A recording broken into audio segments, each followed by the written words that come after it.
Tepatnya 25 Oktober 1970, digelar sidang pleno Musyawarah Besar Banten yang mengesahkan Presidium Panitia Pusat Provinsi Banten. Dalam struktur kepanitiaan tersebut, duduk sebagai ketua penasehat yakni TB Bahtiar Rifai dengan ketua Aib Abdurrahman dan sekretaris Ahmad Nurjani. Dalam keanggotaan, diantaranya adalah Uwais Korni yang tak pernah surut menggelorakan keinginan masyarakat Banten untuk memisahkan diri dari Jawa Barat dan membentuk provinsi sendiri.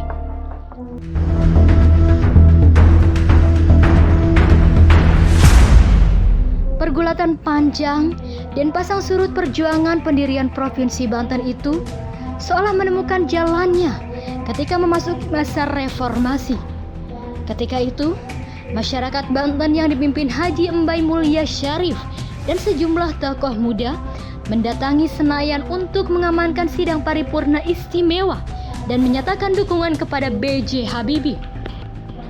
Pada tahun 1998 terjadi reformasi dan kemudian alhamdulillah masyarakat Banten ketika itu yang dipimpin oleh saya dipercaya untuk melakukan pengamanan sidang istimewa MPR di Jakarta.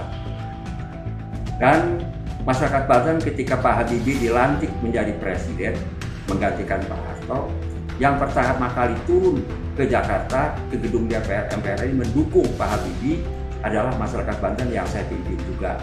Bahkan ada kita bikin spanduk umat Islam Banten dukung Habibie. Sejak itulah kami masyarakat Banten terus membantu pemerintah untuk melakukan kegiatan-kegiatan yang akhirnya juga Kongres Umat Islam Indonesia pertama yang dilaksanakan di Asrama Haji memutuskan bahwa sidang istimewa MPR itu harus sukses.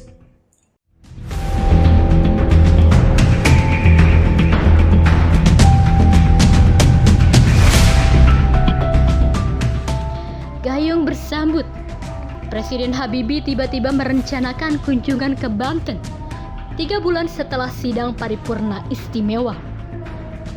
Terkait rencana tersebut, Haji Embai Mulya Syarif bersama sejumlah kiai dan beberapa tokoh dipanggil ke istana pada akhir bulan Januari 1999. Dan kemudian saya dan beberapa teman diundang oleh Pak Habibie ke Jakarta, ke istana. Beliau menyatakan bahwa beliau sangat berterima kasih kepada masyarakat Banten karena banyak dibantu. Nah, untuk itu beliau menyatakan apa yang harus saya berikan kepada masyarakat Banten.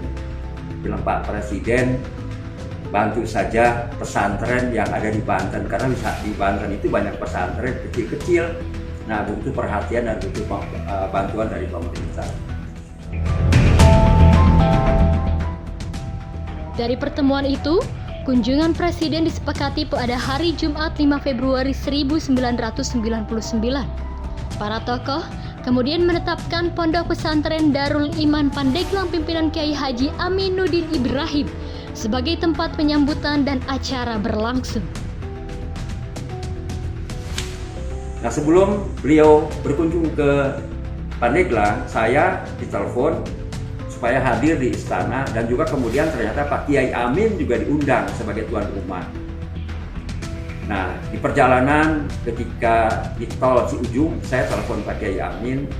Saya bilang, Pak Kiai, saya pindah ke mobil Pak Kiai.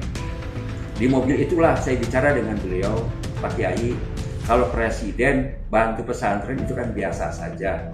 Mari kita bikin sesuatu yang tidak biasa. Kita bikin sejarah, kita bikin yang monumental. Apa itu, Pak Mbai?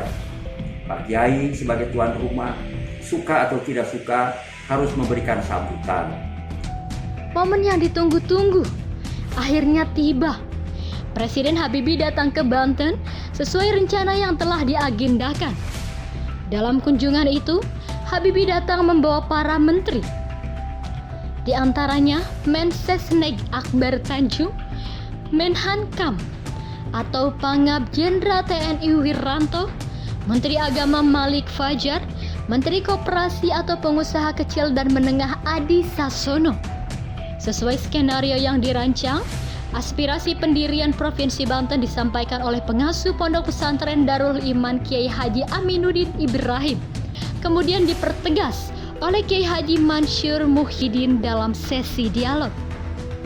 Nah, sambutan di awal silakan apa saja, tapi akhirnya 4, yaitu minta Banten jadi provinsi, minta perguruan tinggi negeri, minta Cilegon jadi kota madya, dan minta pemekaran di Banten Selatan.